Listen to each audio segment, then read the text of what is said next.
a Delan je alfa i omega. On je vozač, on je pivač, on je ribar, on je policajac na moru. Sve. A vi, mislim, prije A ja samo pivan i onda oni mene pitaju koju ćemo po redu, onda ja kažem sad ćemo Zoru Bilu, sad ćemo Dalmaciju, sad ćemo Kroaciju, Boloturu i tako. I meni je ono repertoar u glavi.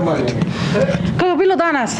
Super, čekali smo ovo, tako sam i rekao, na pozornici 2 godine i eto, baš sam onako na Zoru Bilu, baš sam htio tu sliku vidjeti kad to žice zapalu, mobitele s nama zapivaju. Opečena, zagrljene, znači skupa Zora Bila. Eto, ta pisma je znakovita i puno toga rekla i eto, dočekali smo da bez maske više ti je još držiš, onako, to ti je samo petkom, ali...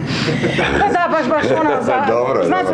Bio sam eto, karneval. kažem ti, baš sam i karnevali ovih dana, eto, pa i dan žena, bilo je Valentinovo i sve smo večeras skupili u jednu pismu i mislim da se publika bila zadovoljna kao što smo i mi. Što je to bilo za dan žena? Koje je bilo, šta se najviše romantično izveli? Klapa i Trade 90% ima ljubavni. Ne, mislila sam vi.